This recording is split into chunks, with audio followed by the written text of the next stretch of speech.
being recorded. Okay. It should also pop up a notice to them as well. Okay. Okay, I'm going to mute myself and I will talk to y'all when it's my turn to talk for the communications committee. All right, thank you.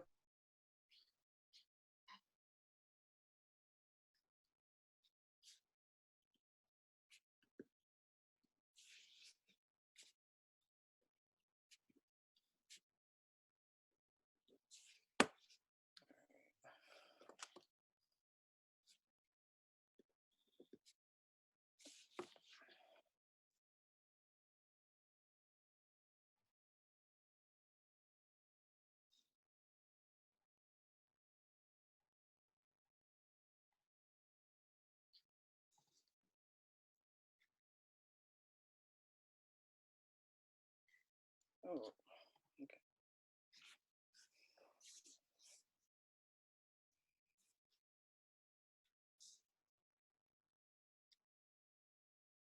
All right. I'm just waiting a couple more minutes to see if anybody else is going to join us before 6:30.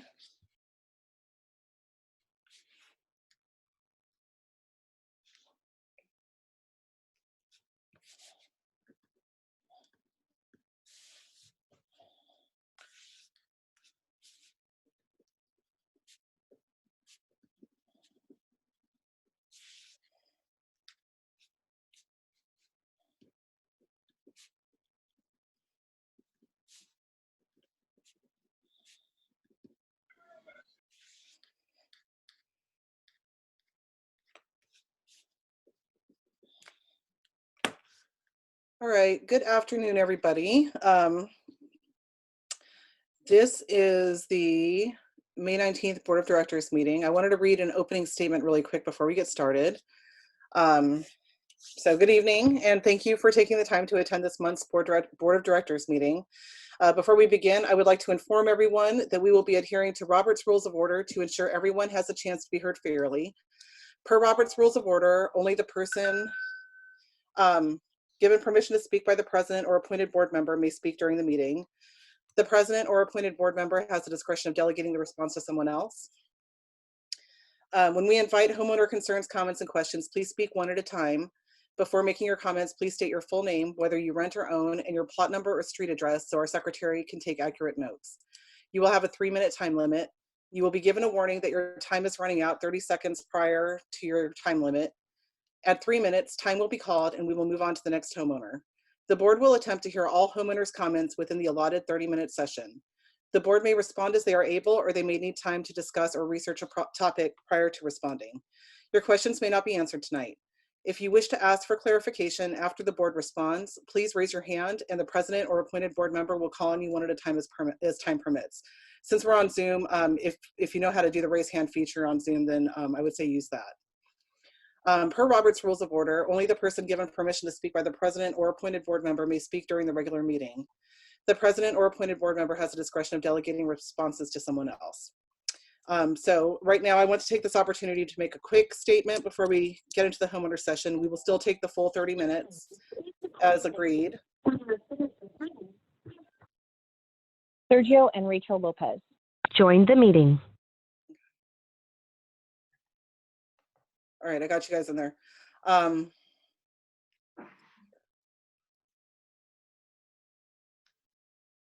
Okay, so first, we understand and have listened to the many concerns that were brought forward concerning the rules and regulations, and we want to make sure that several things are clear. First, we are not changing the CC&Rs. We are not able to do that with a board vote. The rules and regulations are part of the governing documents along with the CC&Rs and bylaws, and they are meant to clarify and supplement the CC&Rs. To change the CC&Rs, we need to have a 67% of homeowners in good standing to vote on the changes. We are not suddenly adopting and enforcing new rules and regulations. These have already been sent for legal review, because writing rules and regulations is a process, and getting a legal review toward the beginning gives us time to change things, ensure that we are not trying to put anything in them that will contradict the CC&Rs, and get expert legal advice to ensure that there is no confusing language. We initially set up the ad hoc committee for the rules and regulations back in November 2019. At that time, we sent out communications to recruit community members to serve on that committee. As a side note, you do not have to be elected to a committee. And we welcome volunteers from all across the community. You can be a renter, just any resident can be on any committee. We also openly discussed that we were working on the rules in every meeting since then. Our original timeline was to have the draft of the rules ready to present to the board and the community at the March meeting, which was canceled because that was right when the coronavirus shutdown started. We did this because we felt the community had larger things to worry about than the rules, and we shifted everything a month later. Homeowners have repeatedly stated that they wanted to have more of a say in board decisions that directly affect them. We are very aware of that, which is why we chose to have a comment period following the presentation of the draft rules and regulations. The entire point of this comment period was to allow homeowners to have a say. The CCNR, Join the meeting. sorry.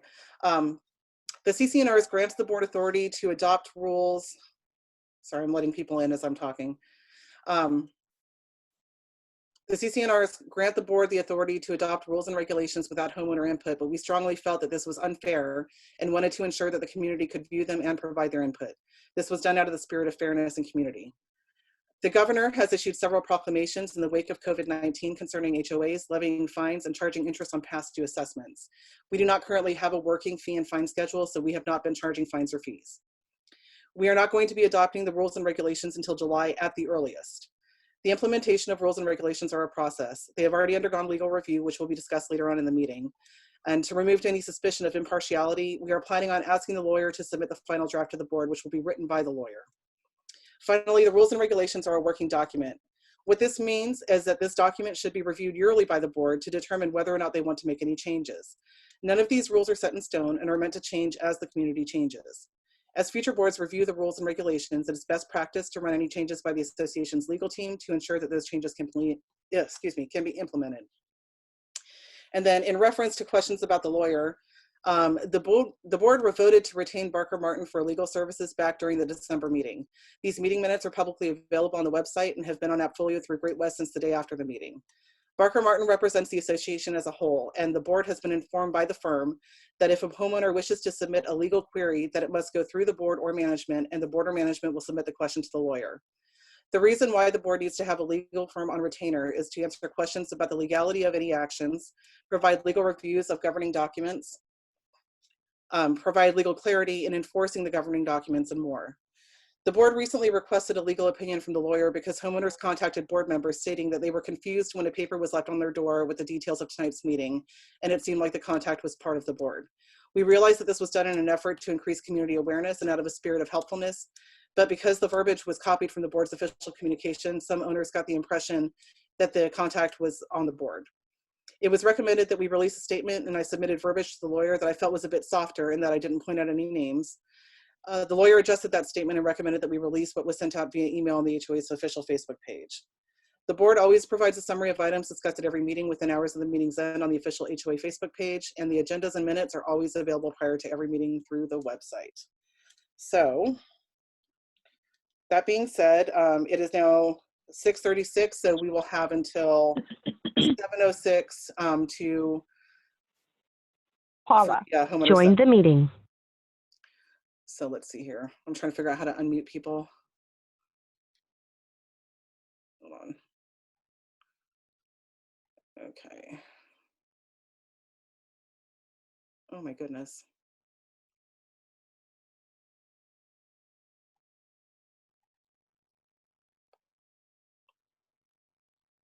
Okay, so here's what I'm going to do.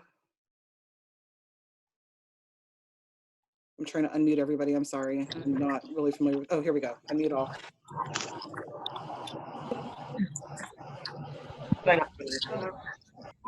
So everybody should be unmuted now. If you want to speak, go right ahead.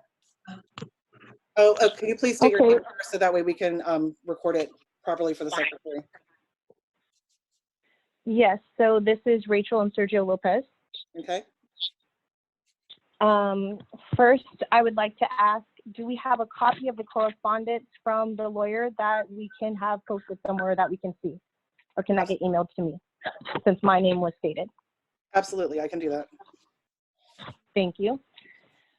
Okay, and then next I wanted to see, do we currently have a secretary and vice president? Since the board resignations happened just a couple of weeks ago, we haven't had a chance to do that. I prefer to do that in regular board meetings. So that way it's available for everybody to see in the meeting minutes. So we are going So to do that at currently the we very do, beginning of this meeting. so currently we don't have a vice president or a secretary. No, we do not. Okay, so, and you said that you wanted to do that at the beginning of that meeting. What is that, of the beginning of this meeting? What does that entail? What are you meaning by that? Basically what we do is we decide which is going to take over as vice president and which will be secretary and or treasurer. Because that's always decided within the board anyway. Like even after regular elections, that's how it's decided. It's decided amongst the board, not from like the number of votes or anything like that. Okay, so technically right now then, if we're going to talk about the fact that we don't have a president and a secretary, in our bylaws of officers, it says that in order for us to have a board, we should have a president, and a vice president, and a secretary. So do you have someone already in mind, I guess, is the question? Yes, we're just going to move the current board members up into different positions. Okay, can you explain that a little bit more?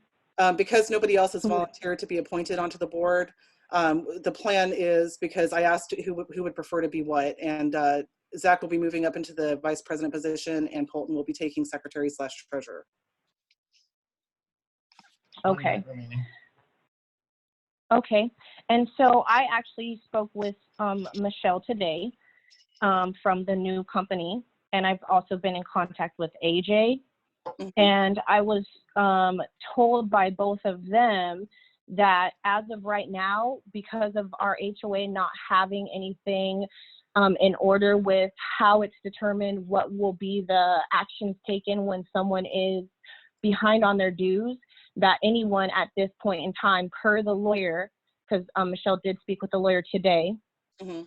So per the lawyer, anyone who's behind on their dues is allowed to vote, because right now we don't have it in anywhere stated in any document that they are not able to vote. We would have had to give them notice. What do you say to this? That is correct. The reason why the lawyers Okay. say that, and the reason why the like there's a new common interest ownership act that was put forth to regulate HOAs. We don't apply to most of it because our HOA was incorporated in 2006, and that new common interest ownership act is only effective for developments that are incorporated, or sorry, associations that are incorporated after July 2018. But the reason why the lawyer said that is because in Washington state case law, anytime somebody has put forth a case concerning not being able to vote because of, you know, for whatever reason, you know, like our CCNRs actually say that you can't, but anytime that's happened, the Washington state courts have ruled in favor of the person who wasn't able to vote. So their recommendation is for us to allow all people to vote for anything that we are doing until we can figure out what's going on with the finances and the way the dues are assessed. All right, thank you for clearing that up, because for the longest time sorry about that, whoever I cut into talking, but for the longest time I've been getting personally messages from you, and also you've been telling other owners that 91 houses are behind in the neighborhood, so therefore their votes do not count. So I just wanted to clear that up, that anyone right now is able to vote, because as of right now, we don't have anything established that says that they are not able to vote when they're behind, because we have not been doing anything to put out any notices. Yeah, and that's what my understanding was, because that's what it says in the CCNRs, that the ownership that's available to vote are those that are up to date on their dues and that aren't in arrears for violations and stuff like that too.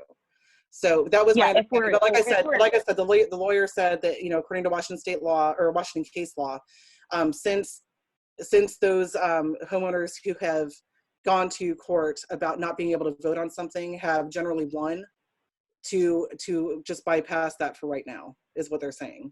So yeah, it's been 5 minutes now. Okay, we need to move on to the next person.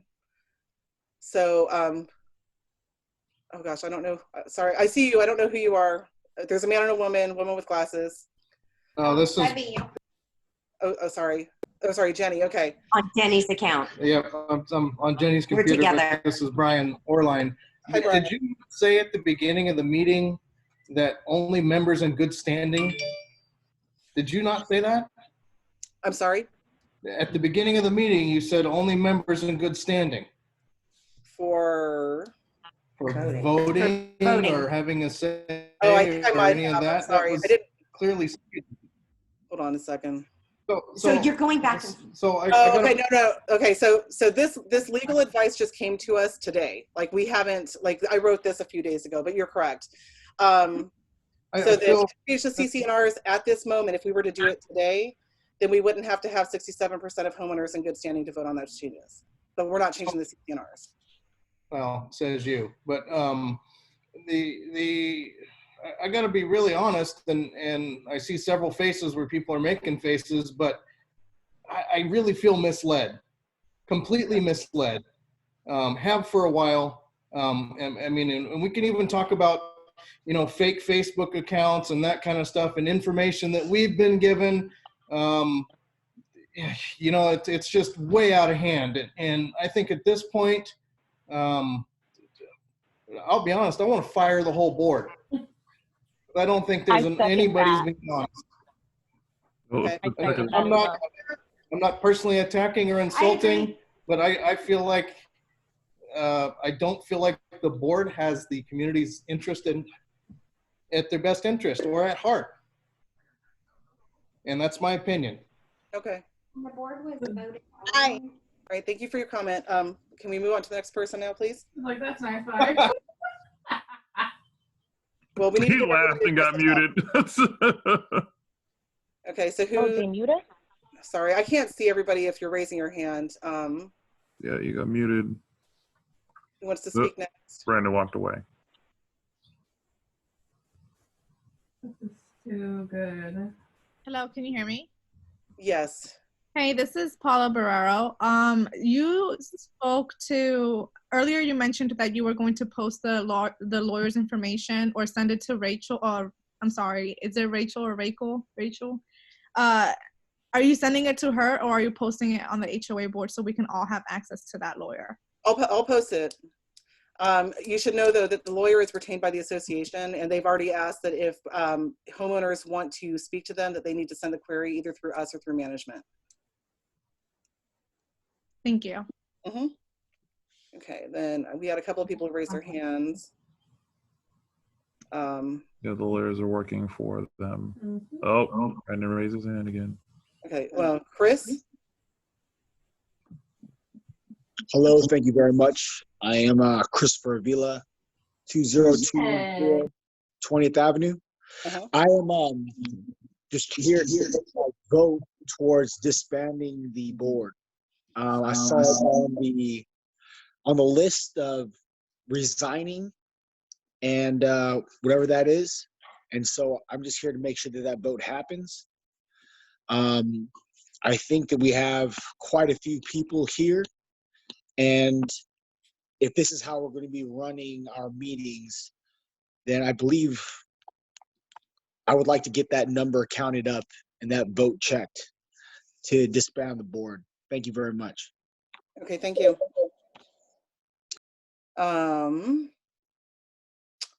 Rachel? Hi, can you hear me? Yes. Okay. I also would like to vote on dismantling the board. Sergio Lopez and I both.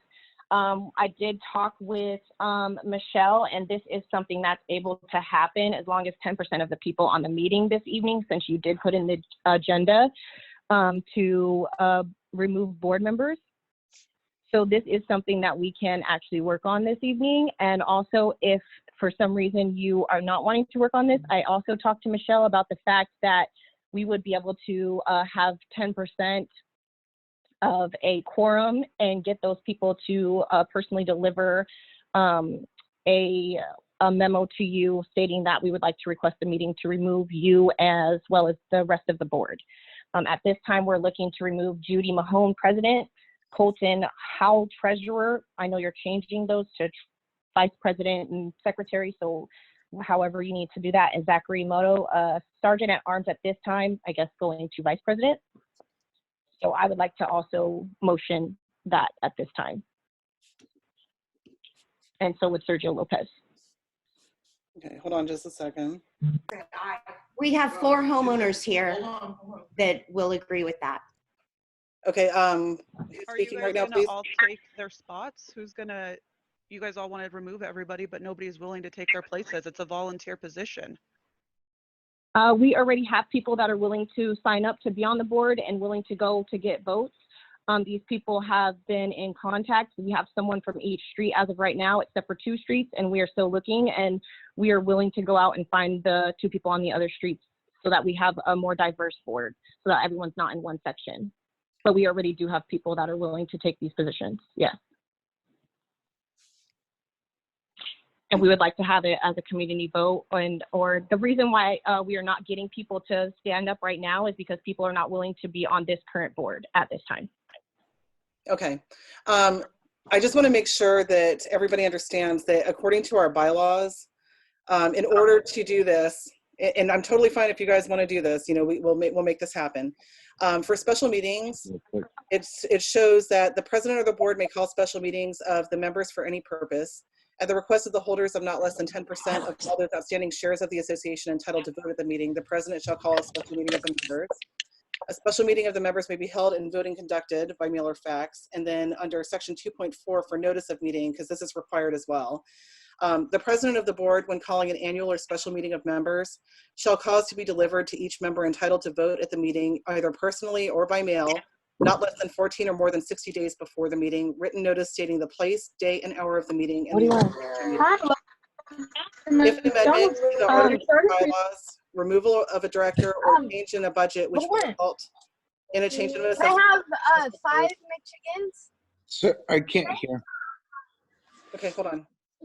Anything else? Or cheeseburger. Happy meal? No. A number. All right, sorry. I'll start that section again. Section 2.4 is notice of the meeting. The president of the board, when calling an annual or special meeting of members, shall cause to be delivered to each member entitled to vote at the meeting, either personally or by mail, not less than 14 or more than 60 days before the meeting, written notice stating the place, day, and hour of the meeting and the agenda for the meeting. If an amendment to the articles or bylaws, removal of a director, or change in a budget which will result in a change of an assessment obligation is proposed, a general description of such action proposed shall be included with the notice. Placing such notice in the United States mail, postage prepaid, and addressed to a member at the member's last known postal address constitutes delivery of notice. So that is where we're at right now. Okay. Okay. Okay, Judy. Okay, well, hold on. I'm trying to let you go through this process, okay? So basically, and then a medium fry. Someone. I hear somebody ordering food. Okay, so Judy, please don't ignore me. Just 1 second, so that we don't get too far from that. Okay. I had a feeling that was going to come up, and with that being said, I did talk to Michelle today. So the special meeting, actually, yes, you are correct that we can. She said that we can give it to you 2 ways. We can give it to you the way that we just did, or we can go to the next thing, which we're prepared to do. So I already have a document being drawn up to present to you. I just need some of the homeowners, which I'm sure, because this is the biggest participation that we've ever had, and everybody's on here for the same reason, is to dismantle this board that we currently have and remove you guys. So with that being said, we do already have a document being drawn up. We have about 300 houses in the community. I would need 30 homeowners to sign this document to get that 10%, which they are willing to do. We'll be delivering that to your door sometime this week, hopefully. With that being said, it will have 3 dates on it that we are requesting for the board meeting to happen. That does not have to go through the attorney. That does not have to go through the management company. We will deliver it to the management company just so that it's legal, but it does not have to go through them, stating on our 2.2 special meeting. And 2.4 says that we need 14 days. So once you pick out of those 3 dates, then we will also be hand delivering notices to the community about the meeting that you picked the date of, and we will also deliver that to the management company. Okay. We have to go that route. Okay, I just want to make sure that you understand that they also have to be mailed to everybody. So the management company said they do not have to be mailed as long as everybody has that on their doorstep. So I did talk to Michelle. So maybe you would want to reach out to her because I verified with her. And talked to for the Michelle. attorney, I talked to Michelle. I talked to immediately before Michelle this today. meeting, and I texted Michelle today at 4 o'clock. And per the attorney, those can be delivered to the houses, and then I can give it to her, and then they can mail it out, and it goes as of the day I deliver it to the homes. Okay. I just have to have proof, which I will have everything recorded. Okay. Go ahead and bring that to me, and we'll make sure that we set up a time for that meeting. Perfect. Thank you. So what I need right now then is if this is what the community wants, I need a roll call of everybody who's on this call with us right now. And so we can verify, because we're waiving the homeowners in good standing because the lawyer recommended that we do that. However, you do have to be a homeowner, so you have to be on the title to your house in order for. Perfect. They already know that. That was awesome. Okay, and it's still one vote per household. So I just need to get everybody's names so we can validate that this is the 10% that we needed. Sergio Lopez, you can start with that. Okay. Next. Jenny Ann Kalin. Okay. Brian Orline. Okay. Amanda Oboy. Sure. Oh my God. Yeah, you're okay. Sean Marco. There's your receipt for validation. Okay. Christopher Abilo. Stephanie Villa Gomez. Alyssa Shelley.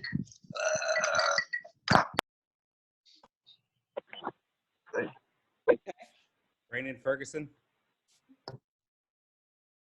Disgusting. Okay. Rebecca Wilkins. I think I'm Mara's name. Okay. Tito Wingfield. I'm sorry, say that again. Tito Wingfield. Okay. Devin. No, one more time.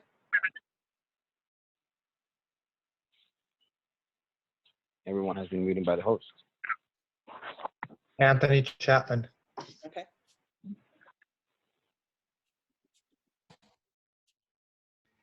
Amy Carroll, I would just like to say that I'm not voting to remove all of the HOA board, though. That's not why I'm on. Okay, thank you. Next. Jess Hauk. Yeah, same thing. Okay.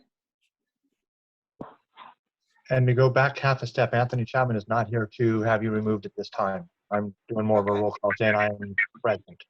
Okay, thank you. Next. Paula Barrero.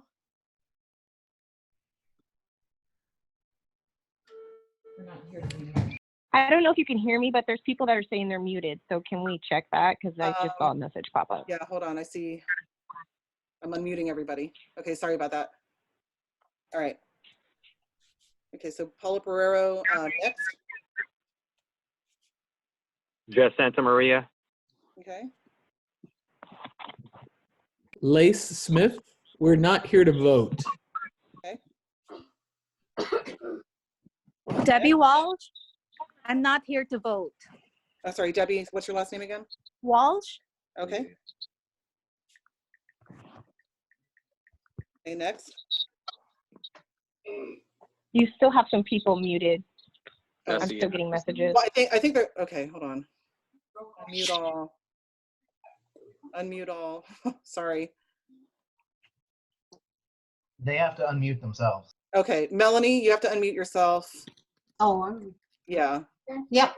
Melanie Ricks, I'm here to vote. Okay. Thank you. Next. Jesse Atchison. Okay. Next. Otilia, you need to unmute yourself. I see that your hand's raised.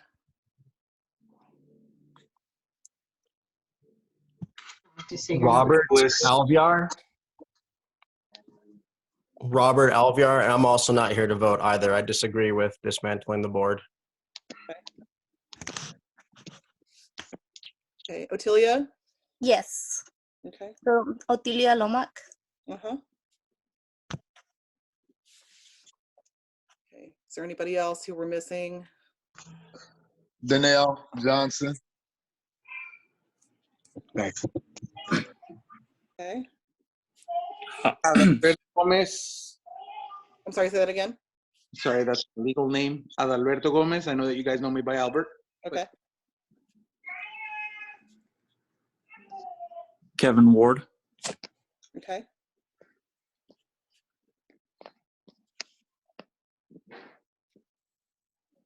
And sorry, real quick, this is just roll call, right? Yes. I got it. Okay, and then I think we're still missing people because that's not 38 people. Yeah, Laurel Mowat. Okay. Eugene Crawford. Okay.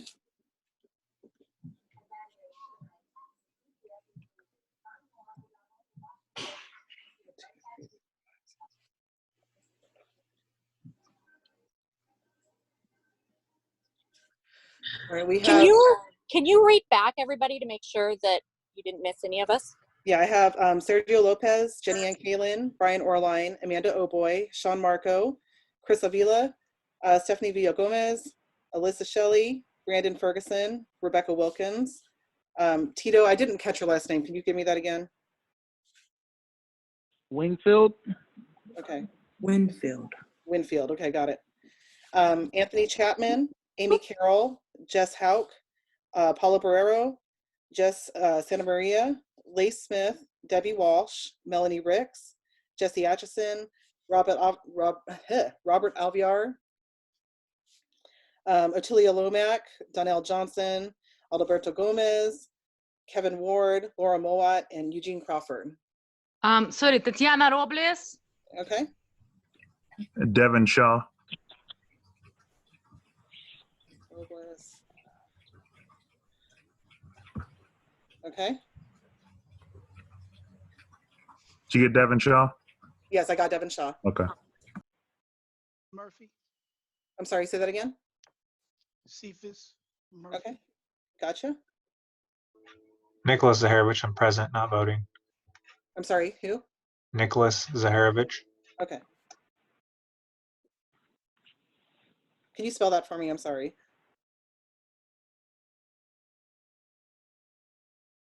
Nicholas?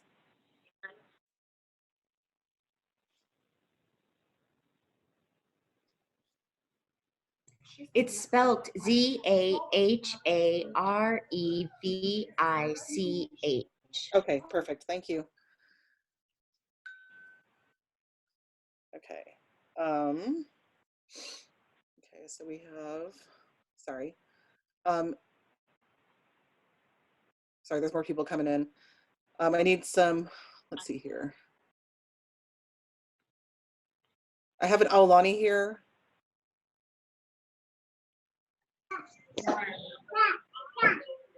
I'm with Eugene.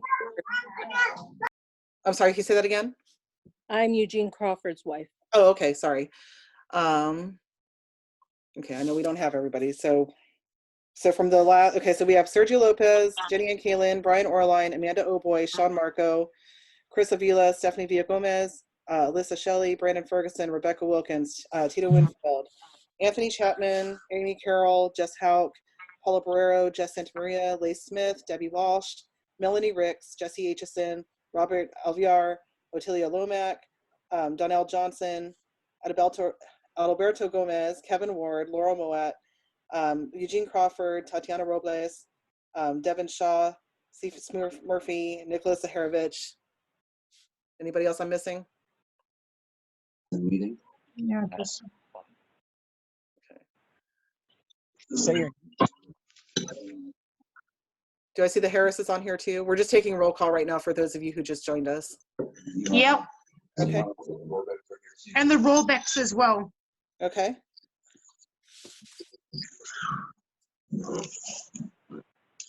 Okay.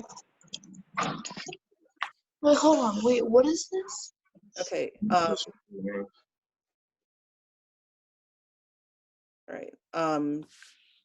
Let's see. If anybody just joined the meeting, we're taking roll call right now. So if you want to identify yourself so we can just get everybody down.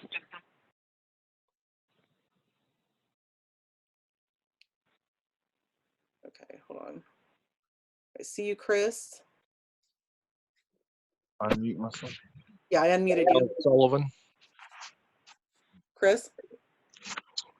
Dale Sullivan. Okay.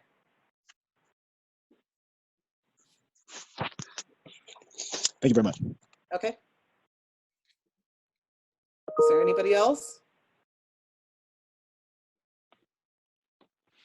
Let's see. 1, 2, 3, 4, 5, 6, 7, 8, 9, 10, 11, 12, 13.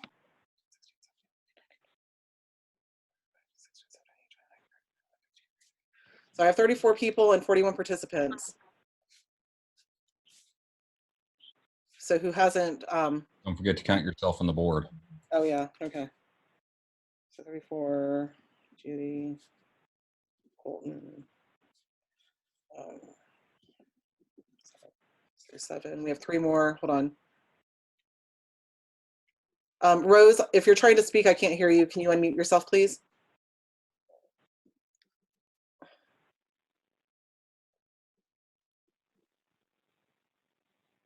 Rose Hall? She said that she can't.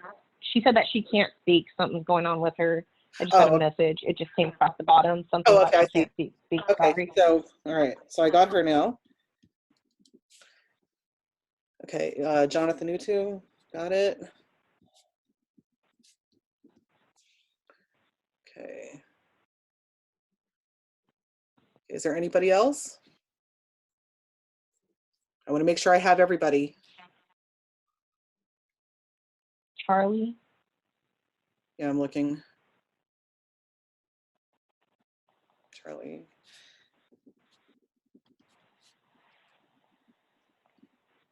Okay. Daniel. Yes, okay, got it. All right. Is that it? I think that might be everybody.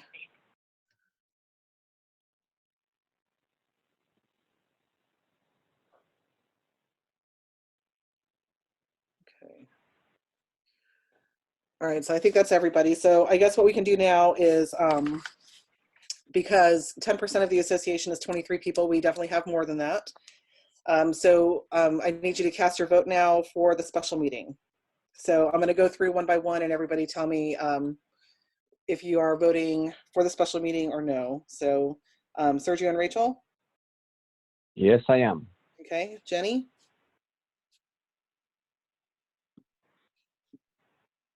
You might have to unmute yourself.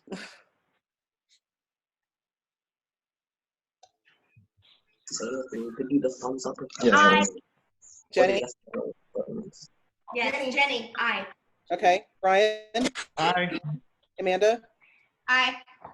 Sean? Aye. Chris? Avila?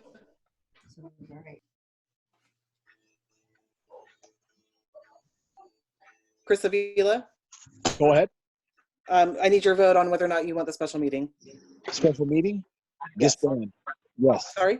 Okay, yeah, okay. Stephanie Villa Gomez? Yes. Alyssa Shelley?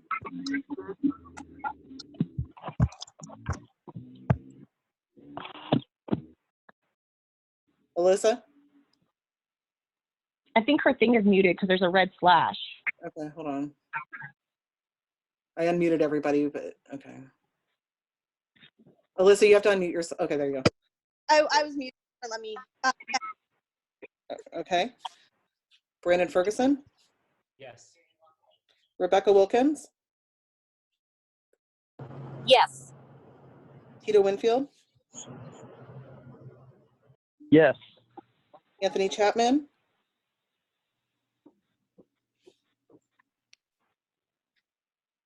Anthony, you're muted. Yes. You're voting for the special meeting? Yes. Okay. Amy Carroll?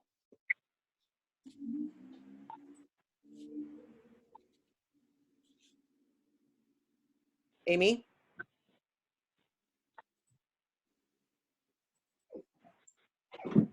Sorry, I can't see if she's on here. Some people are still muted, and I don't know if it's on the phones in or what. But some Well, people are still. they're muting themselves. I unmuted everybody. So Oh, okay. yeah. No, I'm voting no. Okay. Jess Howe? Yes. Judy, sorry, this is Albert, real quick interfering. It keeps saying that somebody, I don't know if it's you or your settings or somebody, but it keeps muting everybody, and we cannot mute Yes. ourselves. It says that the host keeps muting. Okay, it's not, well, I'm not muting you, so I don't know who it is. Okay. Galaxy Note 8, I have no idea who you are. I need, Yes, Jess Santa Maria. okay. Paula Barrero, Yes. Lee Smith,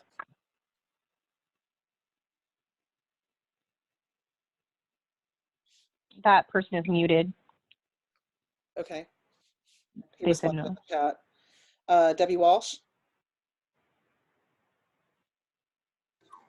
What's the question? I don't know. Yes. no, we're voting on whether or not you want the special meeting or not to remove the board members. Oh, just for the meeting? Okay. I'm sorry? So we're just to have a special meeting? That is the question? Yes. Okay. I agree. I agree. Just to have a meeting for that. Okay. Melanie Ricks,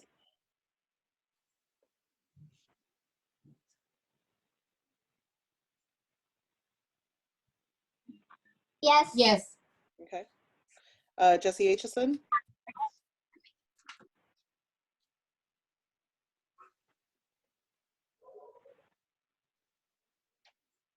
Jesse,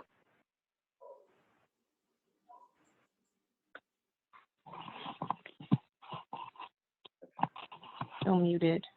all right. I keep unmuting everybody, okay. I think that Jesse is the Galaxy. Okay. Jesse, is that you on the Galaxy Note 8? Yes. Okay. Yes. All right. Robert,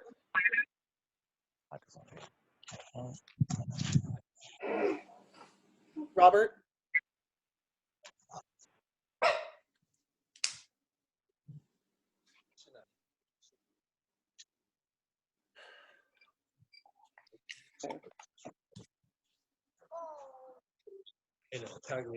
I wish.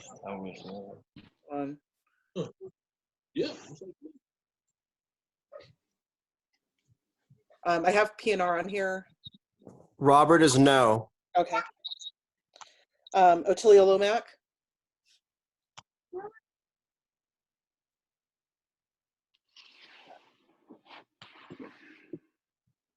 Yes.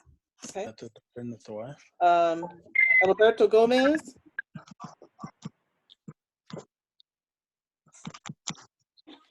I plead the fifth. okay. I'll say you're abstaining. Kevin Ward, Yes. Laurel, I have a quick question. yes.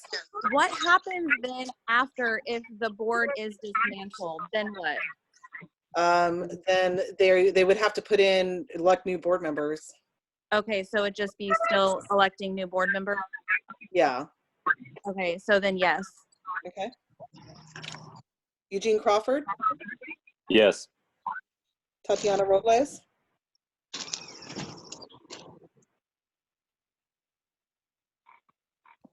Tatiana,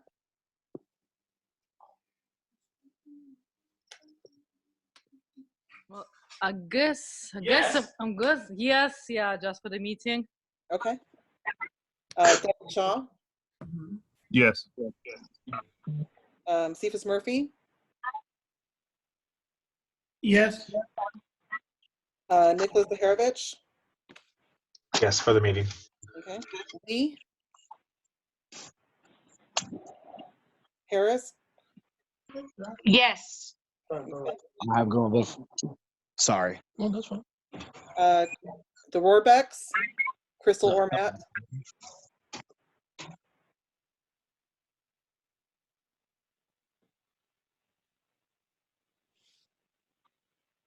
I just hate Zoom.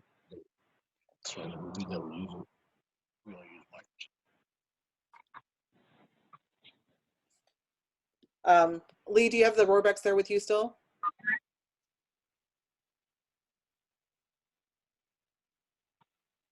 There was just a chat in there, someone saying yes. I don't know if you can look back at your chat.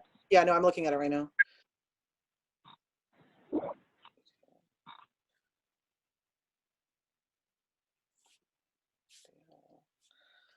Okay. Hold on, I'm trying to get the Roarbecks. Lee? Okay, hold on.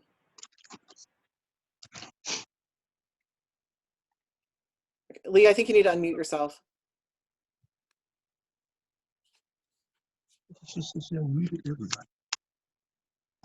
Okay, thank you. Lee? Yep. Okay. What is the Yep. Roarbecks? Okay. Yeah, let's do it. Okay. Rose Hall?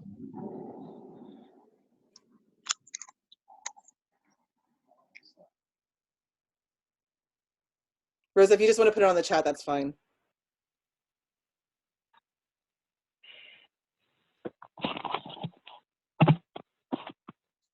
Okay. Charlie Gabberton?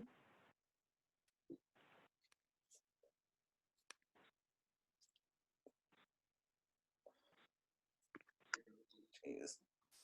Okay. Daniel Knoll? Yes. Okay.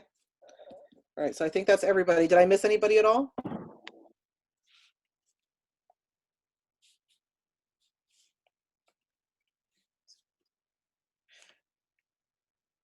Okay, so we have the 23 votes. So just get to me which dates that you would want to have the meeting, and we will schedule the meeting and put the notice out to the homeowners for that.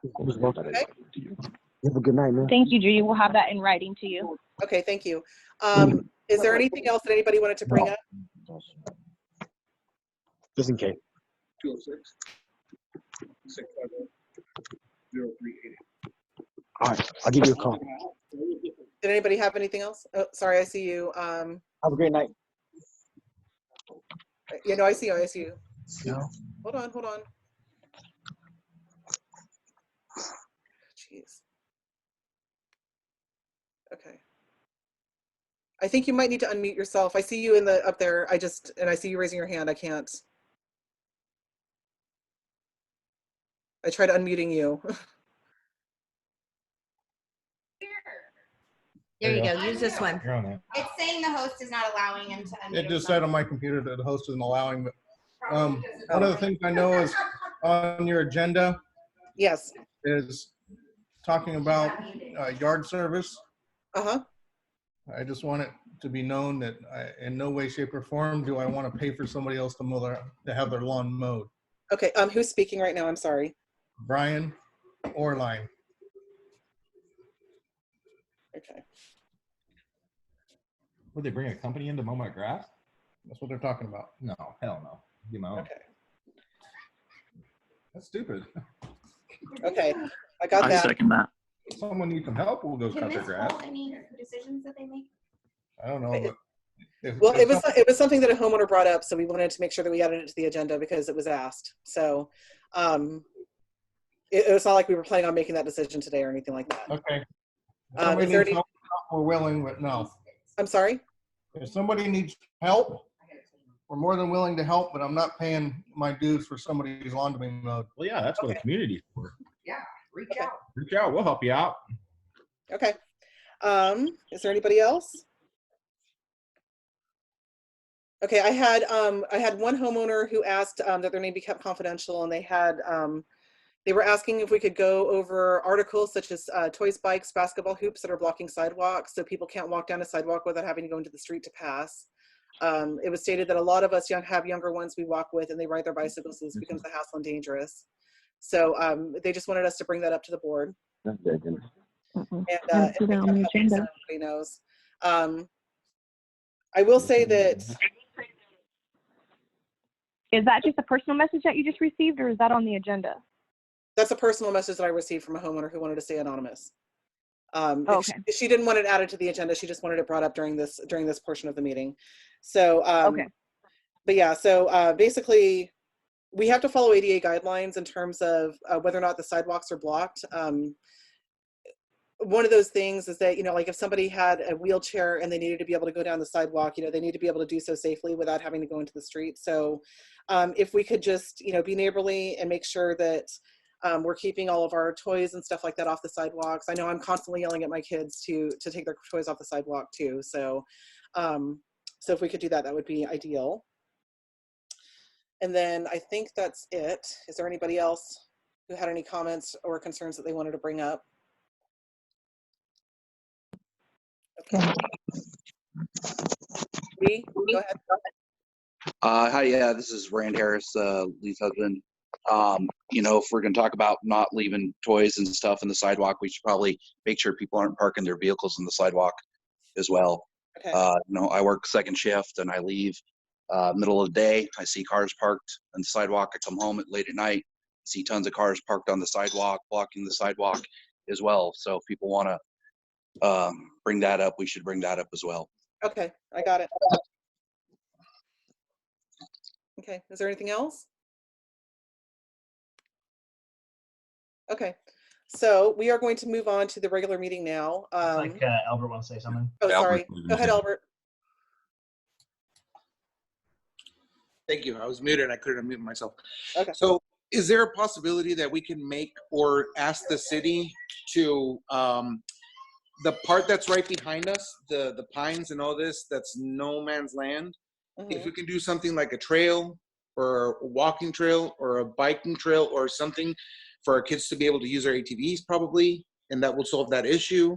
I don't know if it's something that's part of the city, if we can ask, if it's just not, Okay.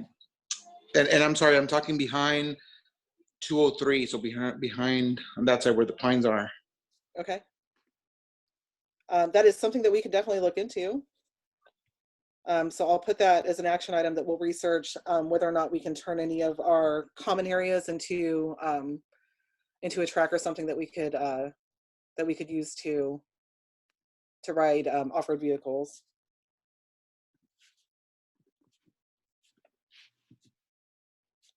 Sorry, I'm writing this down. I would have to look, but I remember seeing something in, I can't remember if it was the bylaws of the CCNRs about off-road vehicles, and it did say that it was up to the community to vote on that. And who's speaking on right now? use of them. Rachel Lopez. I do remember seeing something. I can't remember if it was in the, I don't have it highlighted. I can't remember because I wasn't on that, but just to let everyone know, it is in a document that basically it just needs to be voted on by the community to use those off-road vehicles in the community. So making a trail would be up to us from how I understand it. Okay. This is something we actually brought up with the lawyer in the rules review, which we'll discuss a little bit later. But basically, she recommends that if we're going to limit them, that we have to put them into the rules. So there's also a section in there that she asked us to invoke about having nuisances that are like repeated sounds, vibrations, like that kind of stuff, that we can invoke to enforce it at this time. But that's something that, again, is something that's board adopted. So it's not actually up to a homeowner vote to be able to do that. And in terms of turning any of our common areas into an off-road, something for off-road vehicles, we definitely need to check with Pierce County first to make sure that that we're not violating the electric easement that's over there, and that we're actually able to do that overall. So, but I mean, I can make a phone call this week and see what we can find out, and we'll let everybody know, because that would be a good solution. But we also have to, I think, talk to the homeowners that are up against that section to make sure that they're okay with it too. Yeah, because it would be nice to have a designated area for people to be able to do that during non-noise hours. Yeah.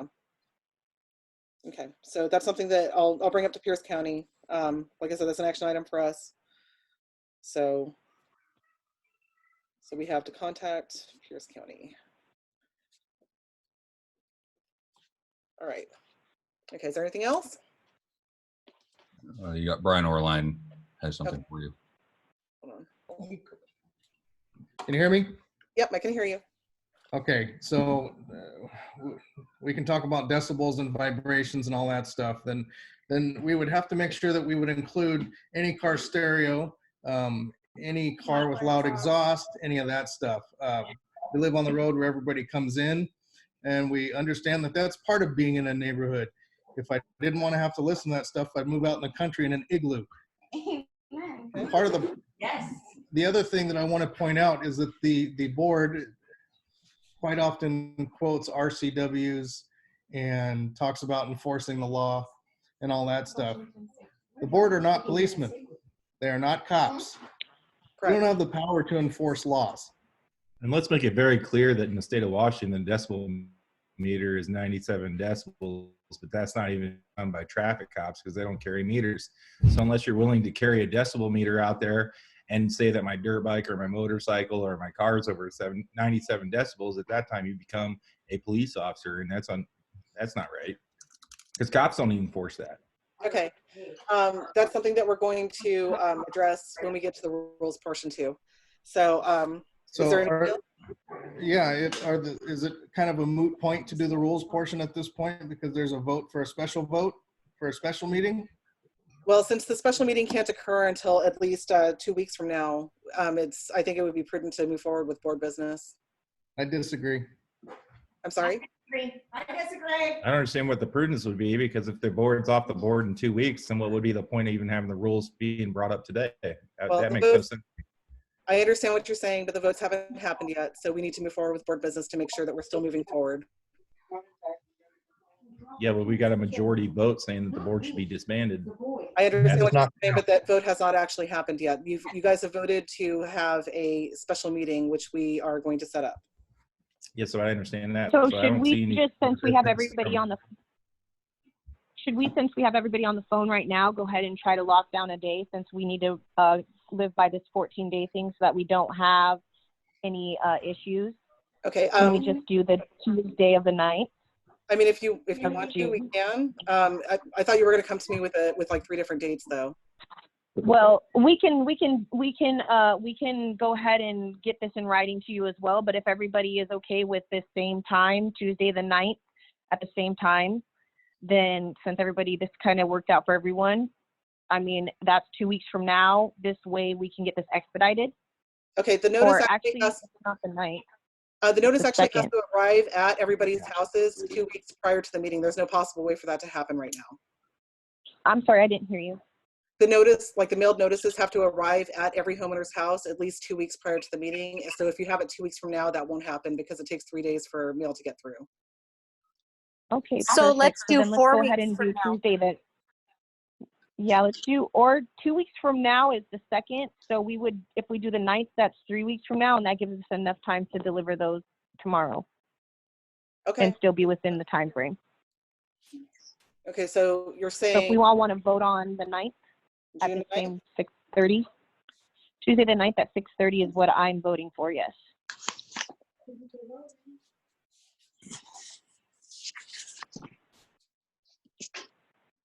Okay. If everybody else is okay with that, anybody opposed to it?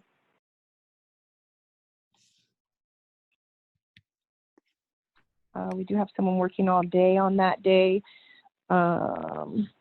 Is your husband able to be on the call, Melanie? Off on the 10th. All right, is anybody opposed to the 10th, which is a Wednesday?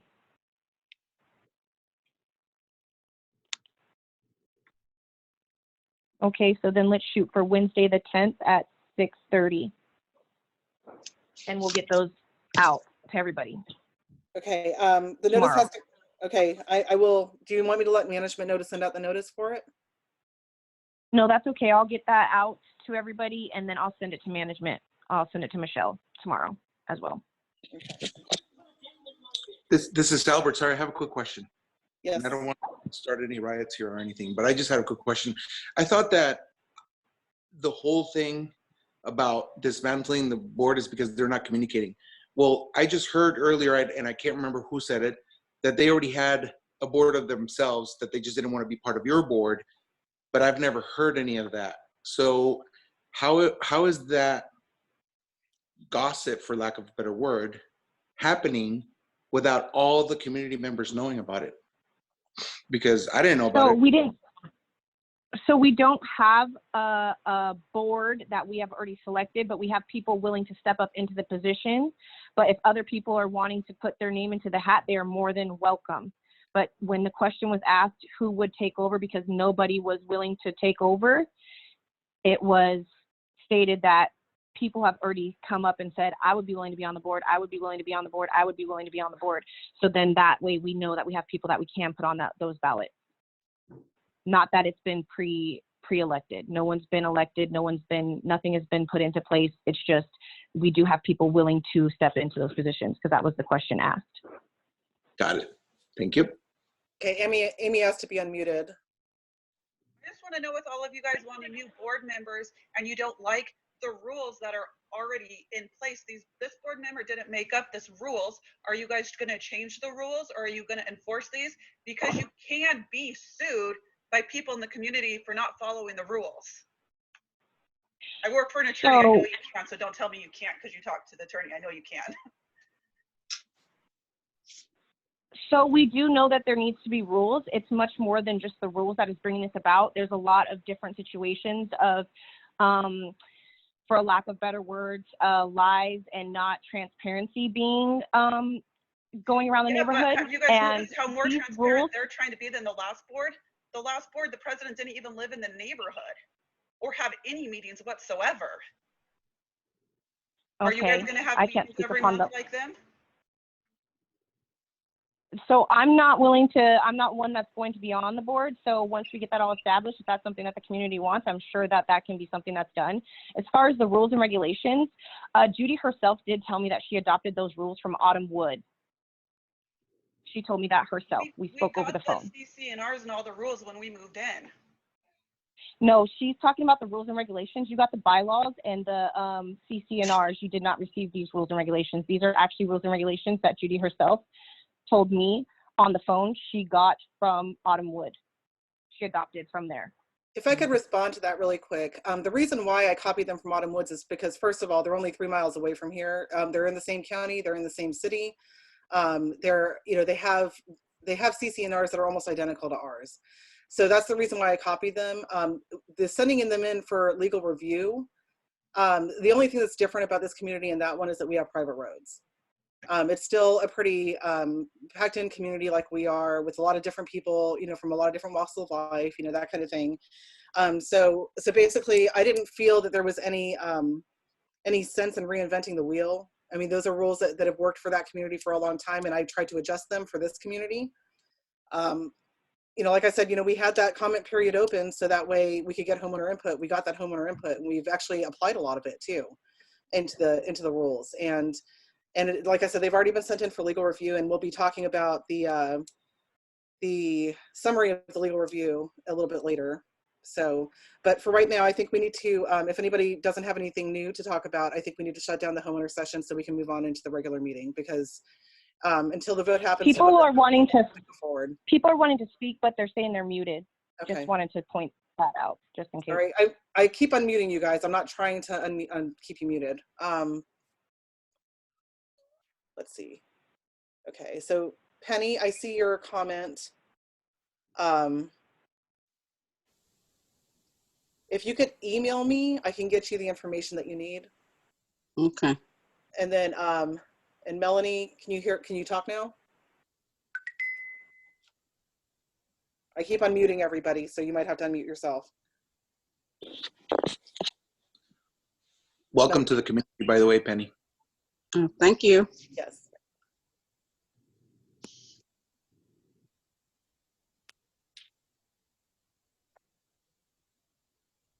So just to clarify that last thing, if I'm not muted and people can hear me, we do know that rules need to be established, but we do want to make the rules that will work for the Ridge at Southwood.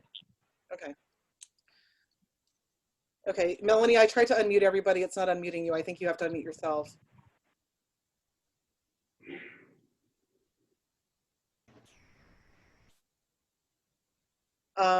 Rebecca, I did not just take from Autumn Woods. There are other communities, and they've all kind of, I've looked at different rules from different communities. Like I looked at Park Lane down like at the end of 22nd here, right next to 22nd and 176, because they're also They're also a gated community, so I asked to look at their stuff too. Isn't Park Lane mobile home or no? No, they're just a gated community. Yeah. Okay. Yeah, they're at 22nd and 176th.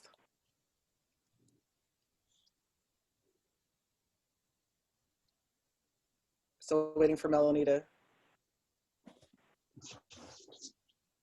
I have that all participants are unmuted, so. So why didn't you take from any of the other communities that are closer? Because I have friends in all the communities that are actually surrounding us a lot closer, and they have taken a look at our rules, and they are not the same. Okay. The rules are the CCNRs because they're different things. Your rules that you proposed. Right. Well, the rules, like I said before, are board adopted. There's meant to supplement the CCNRs, which are already in place, and are rules that, you know, like they have their use restrictions that we should already be following. So, sorry. Yeah. So, but I have looked at the rules from the surrounding communities too. Actually, my mother-in-law used to live right around the corner. I have a friend that lives across the street, and then not in Hawks Ridge, but further down towards 192nd. And then I've talked to the HOA members over at Park Lane about what they have for their rules as well. So I have looked at a bunch.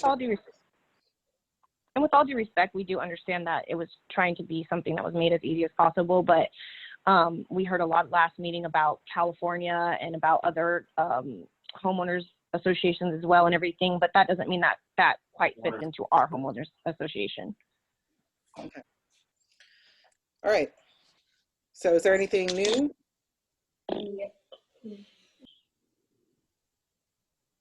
Okay, so what I'm going to do now is I'm going to unmute everybody so we can actually conduct the board business. There's going to be a couple of spots where I will unmute everybody if, you know, to invite any comments or anything like that. So this first part is just going to be just boring, you know, normal stuff. So I'm going to adjourn the homeowner session. It is 7:35.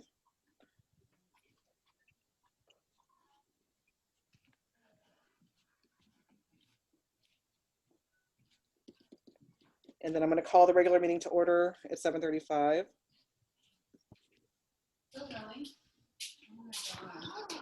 Okay. All right. Okay, so first we're going to do roll call. So I'm Judy Monholland. I'm here. I'm the president. Colton Howell, I'm the treasurer. Okay.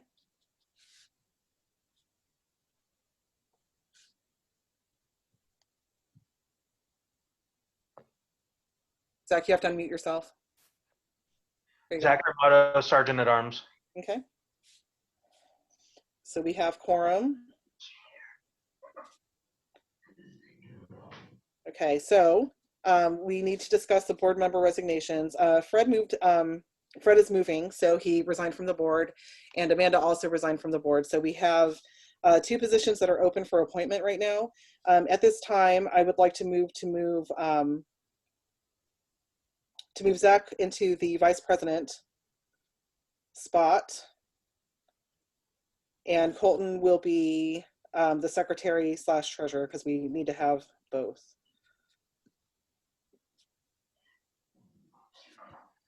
So, okay.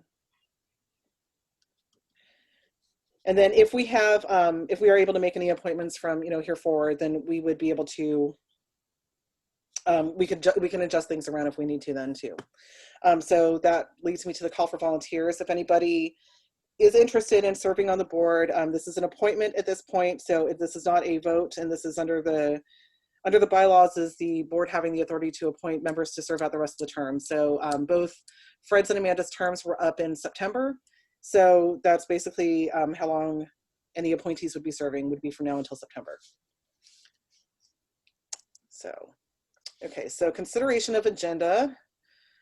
So on the agenda, we discovered, like at first, since Amanda resigned, we need to take off the board member removal. We were also told from our lawyer that we cannot actually remove board members as a board. So So we know that that's illegal and we need to take that off. So we're striking that from there.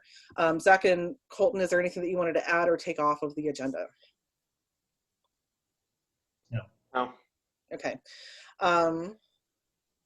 So moving on, we're going to go to approval of previous meeting minutes. Did you guys both get a chance to look over the meeting minutes from February and April? Yes. Okay, so February was the special election. So was there anything that you wanted to change or adjust? No. Okay, so I'm going to move that we approve the February 18th, 2020 minutes. Second. Who seconded there? Zach. Okay.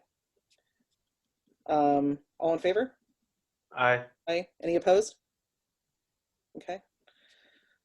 And then I'm going to move that we approve the April 14th, or actually, is there anything anybody wants to change on the April 14th minutes?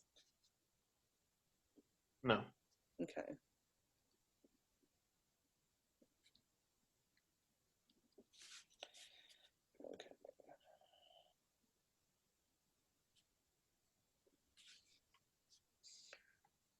Okay, so okay, so I'm going to move that we approve the April minutes then. Second. Zach again? Yep. Okay. All in favor? Aye. All opposed? Okay. All right.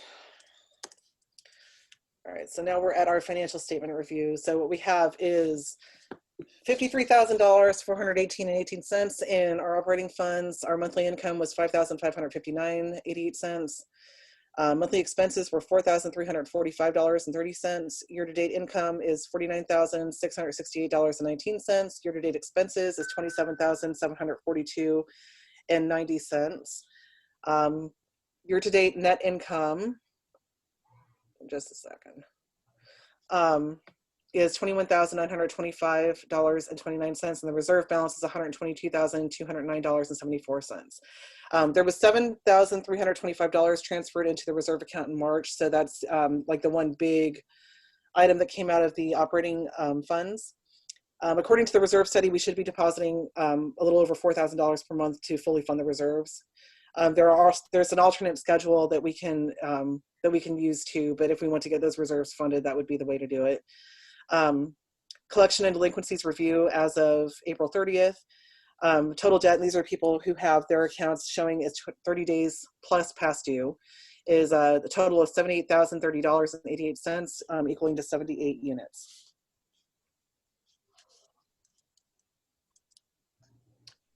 Paula, no, the lawyer's expense was not calculated in that. The lawyer's expense won't come out probably until next month or maybe the month after, after all the rules review is done and everything. All right, so moving on to the committee reports. For the PIC committee, May, I saw that you called in. If you want to talk, you can. May is our chairperson for the PIC committee. We had a meeting last Friday. Hold on a second.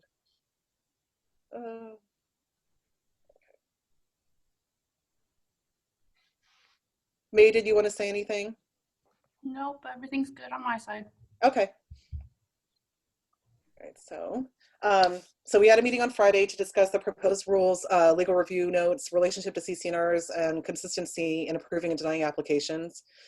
Because the CC&Rs explicitly state in section 4.3b procedures that no work shall commence on any portion of the property until an application for approval has been submitted to and approved by the reviewer, the committee is requesting that we keep this verbiage in the proposed rules and regulations per the legal advice.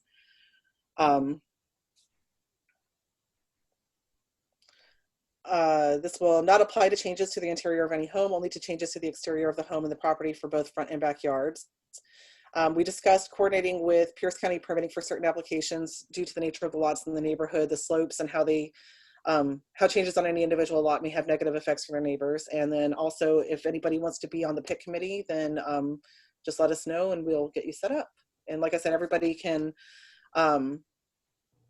you don't have to be on the board, and it's a board appointed position, so you can be on there if you want to. Jenny, yes, she is still on the parking committee and landscaping committee. She did not resign from those. Okay, so landscaping committee. Amanda, I wasn't sure if you had actually resigned from the landscaping committee as well. So hold on. I don't know which one is you, Amanda. No, she did not. Okay. Okay, so then we're going to go ahead and just keep Amanda on here. The only items in the works right now, though, are fixing the light bulb on the 18th Avenue Court Street light in the middle, like towards the middle of the street. So that was $1,124.28 or 28 cents, which includes securing the lift, the cost of the bulb, and labor. Sorry, Rachel and Sergio, it says, I wrote this down verbatim, that no work shall commence on any portion of the properties. So that would include the front and backyards. And that's verbatim from the CCNRs. The cleaning of playground equipment, that was something that we wanted to do just to make sure that they've been like bleached really well and everything before the summertime. So that's going to cost $300. We haven't scheduled that yet.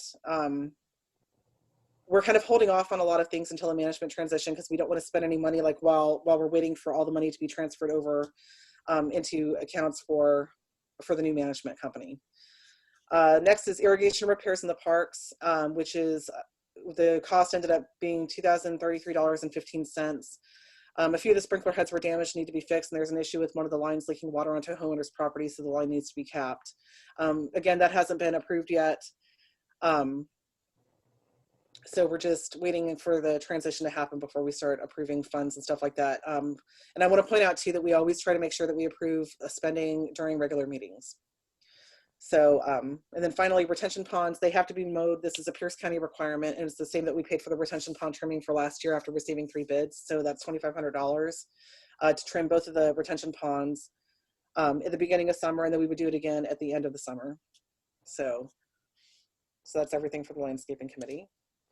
Parking committee, this is all stuff that's going to be covered by the proposed rules and regulations, and then we'll have more guidance upon the adoption of them, which, like I said, isn't going to be for a while. And then there's a possibility of getting rid of this committee altogether after the new rules are adopted, mostly because the board members shouldn't be the ones that are approaching our neighbors about violations.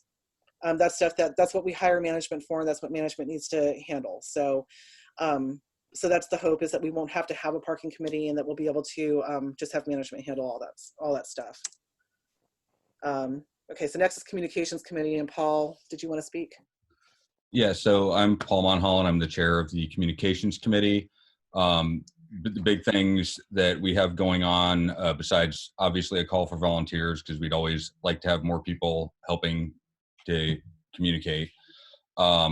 Based on the poll that we had put on the family's Facebook page, as well as the HOA website, we are looking into the costs for notice boards to put up near the mailboxes, as well as sandwich boards. Those were the top 2 vote getters when we polled the community and of the responses we got. The other thing that we are going to be looking into is cost for video conferencing access. Currently, we're using my UW account with Zoom Pro at no cost. I graduate in about 3 weeks, and I will no longer have access to this. So in order for the board to continue to be able to host meetings on Zoom, we are going to have to find and establish a solution. That's all I have. Okay, thank you. All right, so social committee, all social events. Okay, thank you, Melanie. Melanie mentioned that Google Hangouts are free. For social events are on hold until the end of the stay-at-home orders, which right now is the 31st of May. Amy Orline organized Stack's food truck to come out here, which is awesome. And she asked if we could keep the gates open until 8, so we will do that. We can manually override the system to keep them open until 8 just to prevent any kind of parking issues. And then assuming that the stay-at-home orders are lifted by 4th of July, I thought it might be a good idea to have like a huge community party, like maybe a large barbecue at the big park for 4th of July, or just like a huge block party, like, you know, everybody can wander around to everybody's houses and, you know, just eat food, because that's what people like to do, have a couple of drinks. So there's that. And if there's anybody, Melanie, I took that off of the rules. We'll get to that in a little bit. So if anybody would like to serve on the social committee, we'd be happy to have people. So like I said, nothing's really being organized right now because of the stay-at-home orders, but once those get lifted, then we can start, actually doing stuff to to help, you know, create more positivity in the community and have just have fun. So that's the hope. Ad hoc rules and regulations committee is under unfinished business. So that's where we're at now. COVID-19 update, the parks are now reopened. We're scheduling the cleaning and sanitizing the park equipment. The governor has extended all the proclamations to the end of May, because apparently that's when the stay-at-home orders were extended to. So that also includes, like, you know, not charging fines and stuff like that. Like if you get like a notice right now, it's going to be just a notice, just to let you know, like, you know, hey, there's a violation. No fines are going to happen at this point in time. It's just, they're all friendly reminders at this point. Once that order is lifted, and we will be able to fine and things like that, you know, if the rules get passed, then we'll be able to do that. So there's that. Rules and regulations draft. This is something I wanted to put out to the community as a whole, and I think that we might set up a poll maybe on the website for it. But multiple homeowners brought forward concerns about fireworks on the 4th of July and asked if we could restrict them. So the main concern is that the houses in this community are really, really close to each other. Melanie, that's something that we'd have to bring up at a later meeting. And the homeowners, like this particular homeowner or one of them that approached me, suffers from respiratory issues that are exacerbated by the smoke in the air during 4th of July. So something that we can do, because I promised that I would bring this up during the meeting, we will contact Pierce County to see if we're even able to restrict them, because I know that, you know, they are legal in unincorporated Pierce County, and they have, you know, the guidelines for the days that you're allowed to set off fireworks and stuff like that.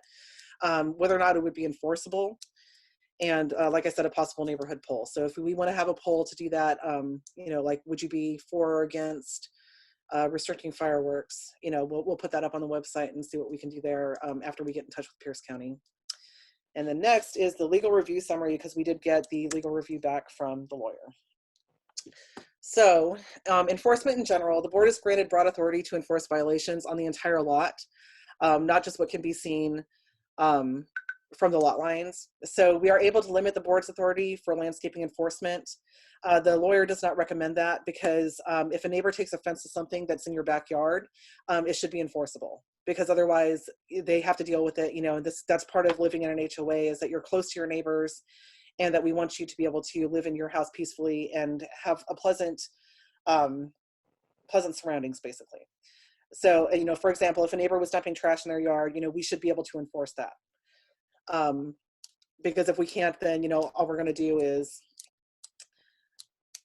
you know, we can report it to code enforcement for, you know, like the trash, you know, things like that. But the lawyer is recommending that we not limit our authority on that, because if somebody complains about something that's in somebody's backyard, that they should be able to be fined for it if it's something that's an eyesore.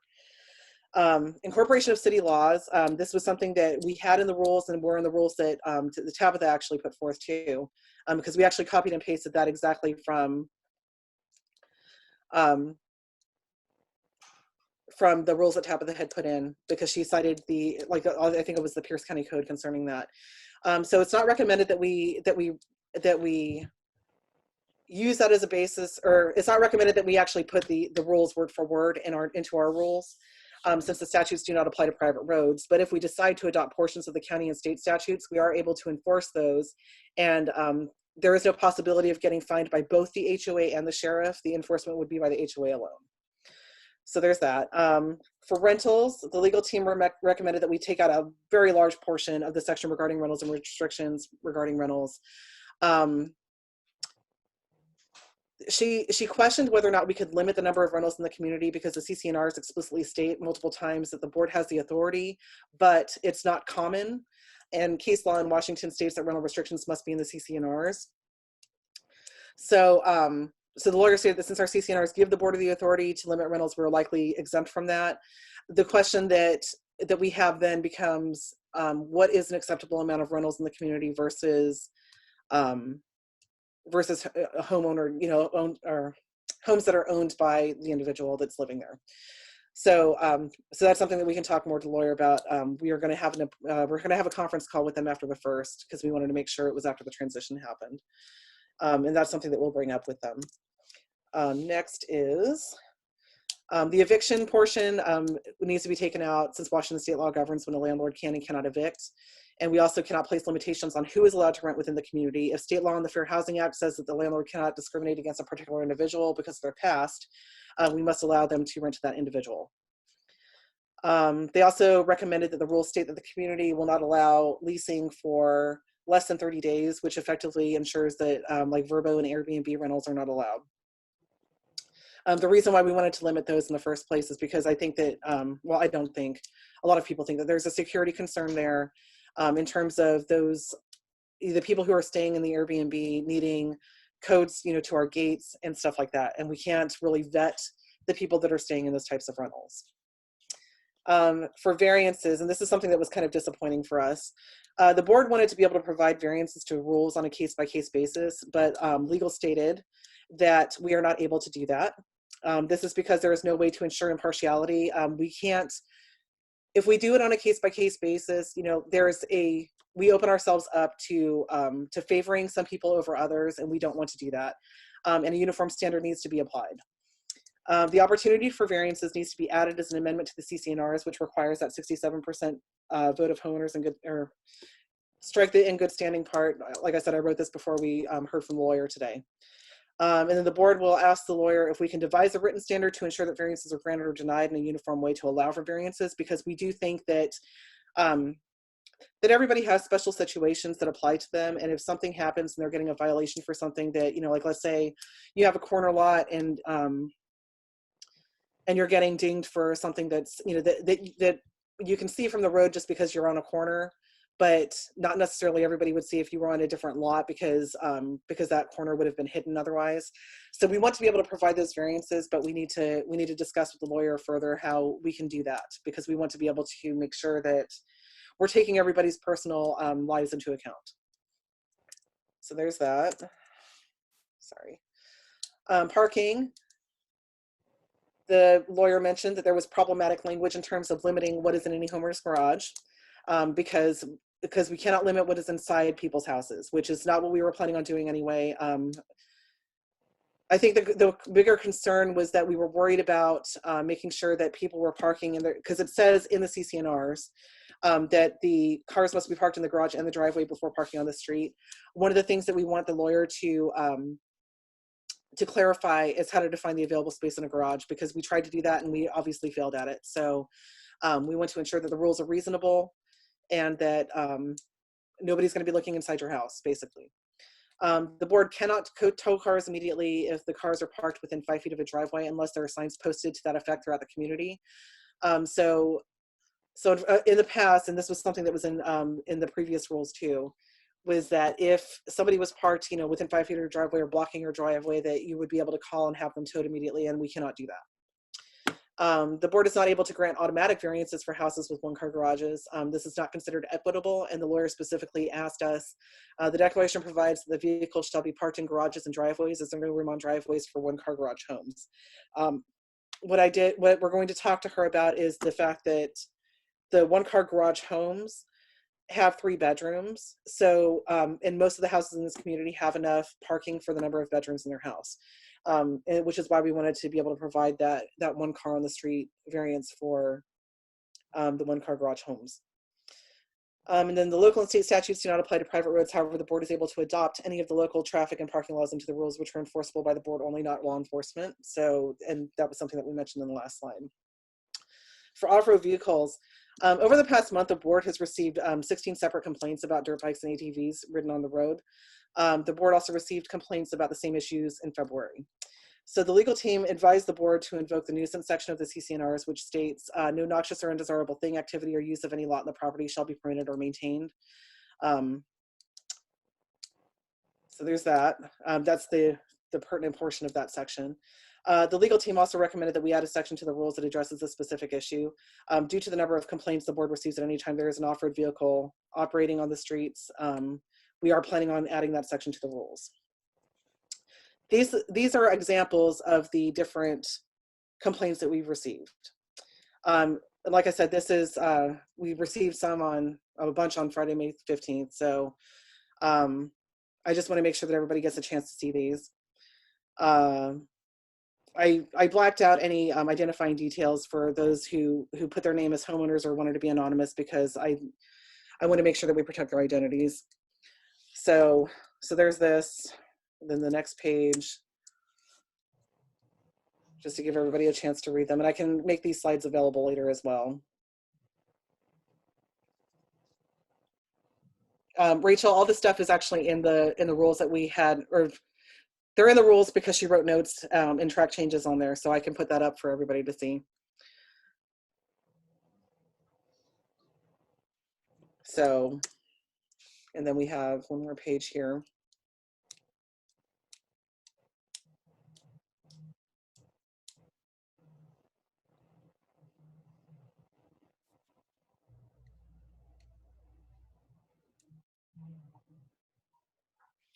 Okay.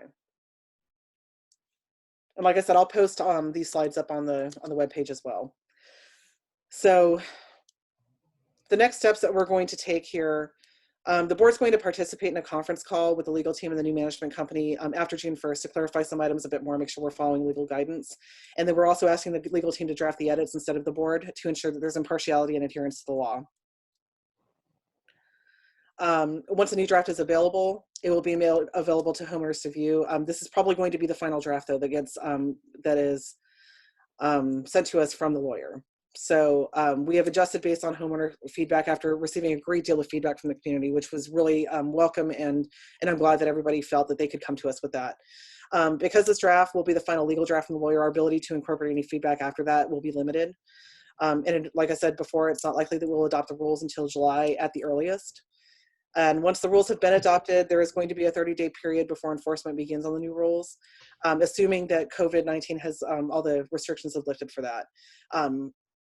This does not mean that the CC&Rs will not be enforced during this time, and management will be directed to enforce the CC&Rs verbatim.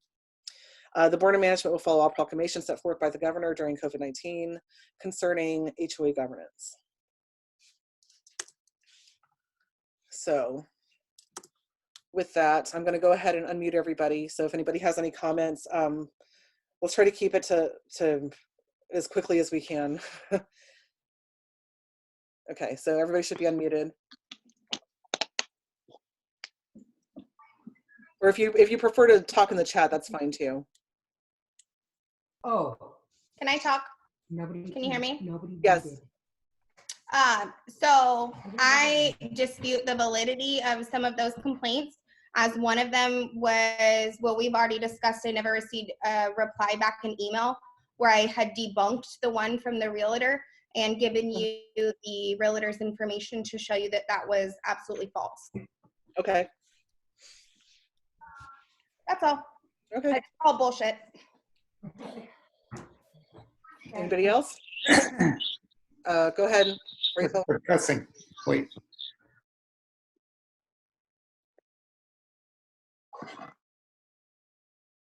Rachel, I can't hear you. I don't know. You're not muted.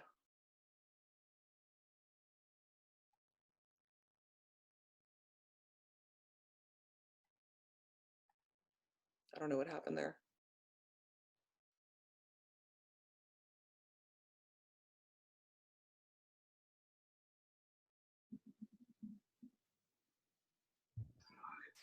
Okay, Sergio and Rachel, can you hear me?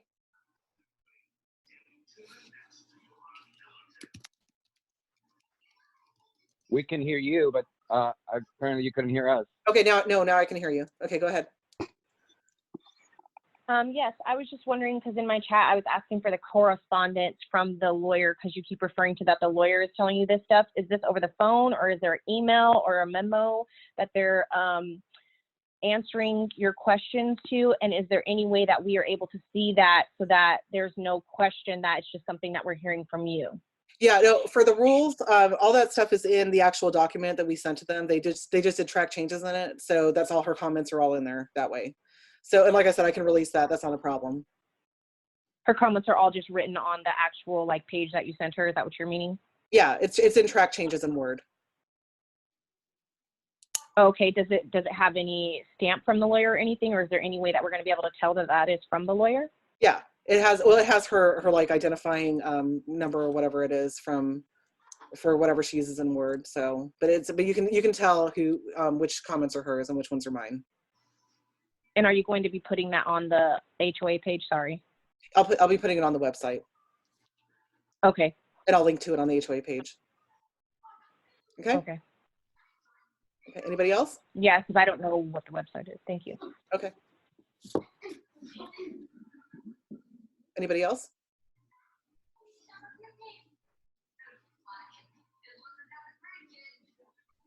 Okay. All right, so I'm going to mute everybody again. We're going to move on to the next steps. Jenny and Jenny's trying to ask a question. Oh, okay, sorry. Jenny, go ahead. Thanks. Is you had referenced Michelle and Barker Martin. Is Michelle our attorney at Barker Martin? No, Barker Martin is, well, we have a team of attorneys there. We don't really know who's going to be working on anything at any one given time. The person I've talked to the most is one of the partners. Who have you gotten the responses from? I'm sorry? Who have you gotten the responses from? I'm just trying to put two and two together. Is Michelle with the property management? Yes, Michelle's with property management. But she's not AJ, our property manager. No, Michelle's with the management trust. The management But trust? Michelle, Oh, the new trust, the yes. new company. Yeah. AJ has been referring communications to her for the past couple of weeks now. Okay, and Barker Martin is the HOA attorney, but we're not sure exactly. There's a team. There is a team, but most of my communications has been with one of the partners. Her name's Marlyn, Marlyn. Okay, thank you. I was just trying to get that straight. Okay. Some of them. and Michelle is just our transitional person. She's not going to be our actual manager, is what she told me. Correct. Yeah, Colleen. I don't know who that is yet. Yes, there's more people. Well, the person who will be our manager is Colleen, but Michelle will be with us for the next several months until we get the transition, until we get through transition and everything. So, okay. So is there anything else? I don't see any raised hands.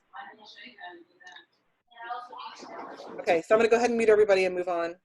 All right, so rules and regulations, next steps. Like I said, we're going to participate in a conference call. Oh, I'm sorry, Tatiana. For right now, yes. It's a no on off-road on riding off-road. Like I said, the lawyer asked us to invoke the nuisance clause for that. So yeah, Tatiana, we're not going to be allowing dirt bikes in the neighborhood. And I mean, it's not like anything can happen right now anyway, because we don't have a fine schedule or fee schedule or anything like that. And since we're in transition, AJ has told me that they will not be performing regular board business anymore because they're in the middle of trying to get everything done with the transition. And then also, since we're in transition and Michelle hasn't actually started yet, we're not with the management trust yet, we're kind of limited in what we can do with them as well. So we're kind of in a holding pattern for the next couple of weeks. So, Albert, we're saying no dirt bikes. I'm sorry. All right, so and like I said, okay, so once a new draft is available, which will be the final one from the lawyer, then we'll be making that available to the homeowners to view. So yeah, so that's it for the rules and regulations. So moving on, sorry, I'm getting distracted by the chat. So the management contract and transition. So the management trust will begin management of the community starting on June 1st, 2020. They're still waiting on materials from Great West, but Great West has already started to refer communications to the management trust, which is why some of you have talked to Michelle already. The welcome letters, she said that I should have the final draft of it tomorrow morning, and they will be physically mailed out to all the homeowners soon. We had a transition meeting with the board had a transition meeting with the management trust last week, and it instilled a lot of confidence that this was the right choice to make. Their team is larger than all of Great West put together. That's going to be helping us out. So we have several different people that are our contacts. We have the division president, we have Michelle, who's the regional president or regional director, and then we have Colleen will be our manager after a while, and then. So yeah, and we have Beth Holt handling all the transition stuff right now. So she's the one that's getting all the information from AJ. We have our own accountant that deals with, or we have an accountant that's assigned to us and stuff like that too. Since the dues from last year were predicated on the approved budget from last year, the next round of HOA dues is going to be assessed on July 1st, just like normal. Once next year's budget is put together, we're going to switch to monthly dues starting in January 2021. I think most people would agree that having monthly dues instead of semi-annually is probably a little easier on everybody's pocketbook. So that's why we wanted to do it that way. So like I said, but that'll start in January. So picnic tables for parks. This was brought up, earlier in the year by one of our homeowners. That would be like a nice little addition improvement to have for the neighborhood. We were going to table this and talk to the management transition meeting because I don't want to spend any money until after the transition has happened. So that's that. New business, speed limit enforcement. This is something that's been brought up a few different times. So we were looking at things, and we can coordinate with Pierce County Sheriff to enforce the speed limit within our community. So I've heard, because I think our speed limit right now is 25. I think we have one sign somewhere on 199th that says 20th. So we would need to purchase new speed limit signs, but that's something, like I said, will happen after the transition because I don't want to spend any money right now. So so if that's something that we want to do, we can talk to, we'll talk to Pierce County Sheriff about it, and then we will figure out what to do there. Sorry, I'm going to go back really quick. I meant to open up the floor for comments after the management change stuff. So I'm going to unmute everybody, and if anybody has any comments, go ahead.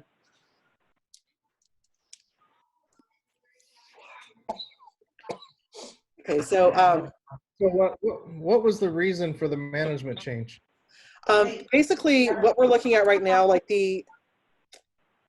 we are Great West's largest community by far, and they typically manage condominiums and apartments. So what the board was feeling was that they weren't big enough really to handle a community of our size. And that's kind of been proven by the fact that they haven't come through to do monthly site visits the way they're supposed to, that we've contracted them to do. Becky used to call me and ask me if she wanted me to drive through that month. And I was like, well, yeah, it's part of your contract. So, so there's that. So based on what, just them not driving through, because after speaking with AJ, I was told that there was no communication on them needing to be at meetings and things of that nature, which you would have had to request. I requested that they be at this meeting, and they declined. They declined this meeting, yes, because of the fact that they're already in the transitional phase, and they said they don't do anything in that last month. It's part of their contract, which you guys signed onto, or the last board, whoever got them, adopted them. But I'm talking about the meetings that we've had. They were not requested to be on those meetings while they were our management company. And I don't know that the board feeling that this change needed to happen necessarily means it needed to happen. Okay. Because from what I understand, we didn't utilize them as we should have. Okay. Were you aware that they were only required to be at 4 meetings a year in the annual meeting? Which was the contract. That was their contract, was that they were only required to be at 4 meetings a year and the annual meeting. So we had them at the annual meeting last year. They were at the meeting immediately after that. They were at the meeting in, I want to say, December or January. Required, or were they invited? Because from what I understand, they were not invited. So if that's the contract you signed into. The thing is that if we have them at more meetings than what they're contracted for, it costs us $65 per hour to have them there. But they weren't invited to the meetings to equal to their 4 meetings, is what I'm stating. Because also, if that's a contract we signed into, then I don't see where the issue is, because we signed into that contract. Right, but the 4 meetings is once a quarter. So we had to choose which meetings were the most important for them to be at. Otherwise, we had to pay them an extra $65 per hour to be there. I mean, now we're just paying the other company in a different way the same thing, because now we're going to be paying more to this other company. So it's the same thing. It's just in a different way. So it's the same thing. We're not saving any money. Well, even if we had stayed with the management trust, even if we had stayed with the management trust, or sorry, with Great West, the price would have gone up because they were quoting us $2,200 for next year.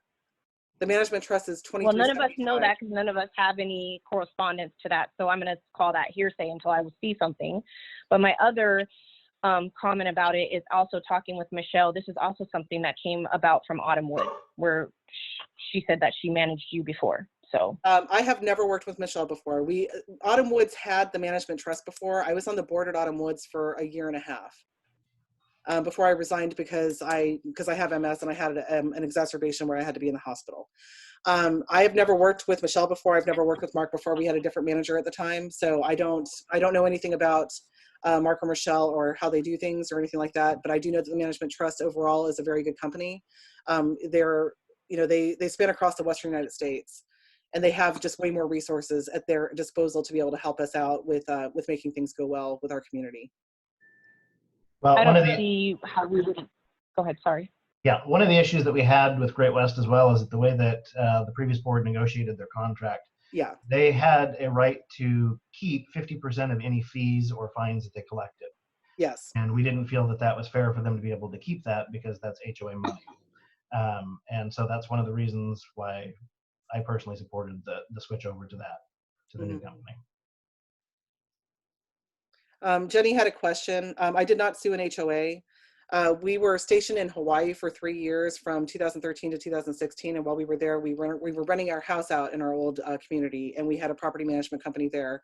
When we arrived back home, our yard was trashed. There was damage done to the inside of the house that was excessive.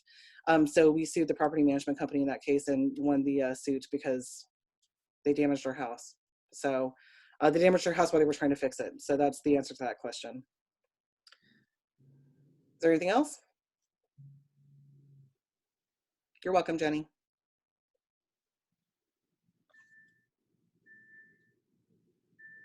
Okay. All right, so I'm going to go ahead and mute everybody again. Sorry. Okay. Speed limit enforcement. Okay, so anyway, so speed limit enforcement, if that's something that we want to do, because I know it has been talked about a lot, we can discuss this further. I'll put this, I'm going to move that we table this until the next meeting. So Colton and Zach, if you could, hold on.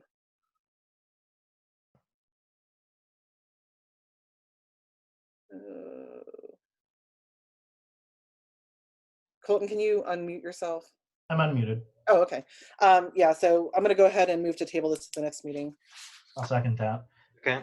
We also want to look into the signs for the parking Yeah, because we'll want to post those at the same time as the new speed limit signs. yeah. So speed limit enforcement.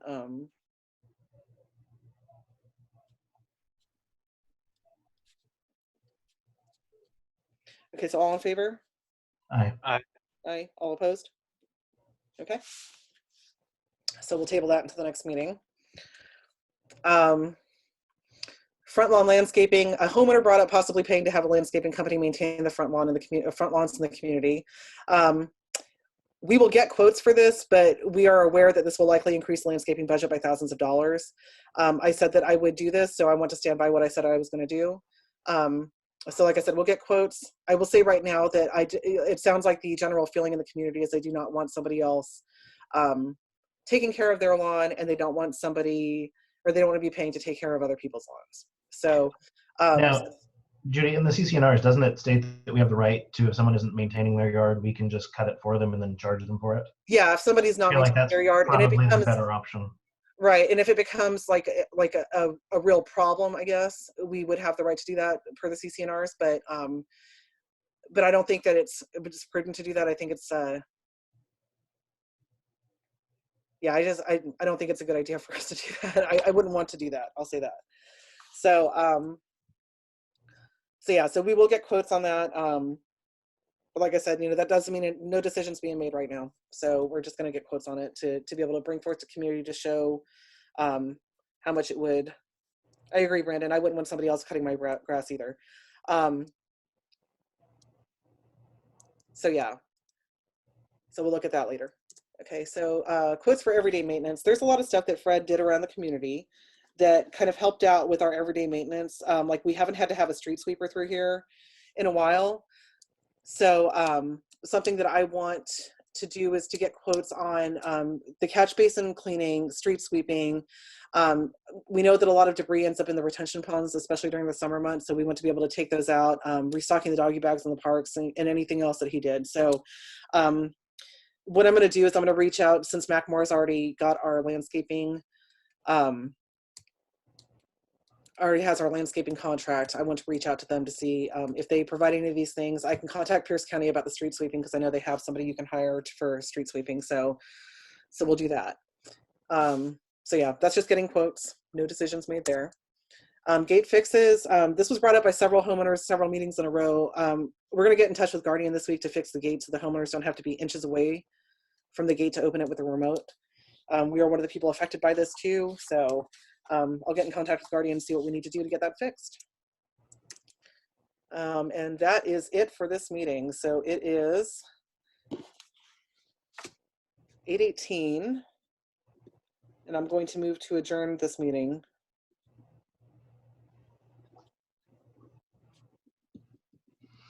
Second.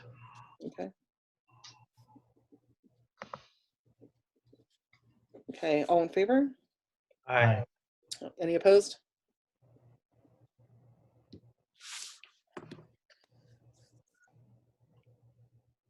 All right, so that's it. Thank you very much for joining in on the meeting, and we will be in touch about the special meeting coming up on June 10th. Okay, thanks.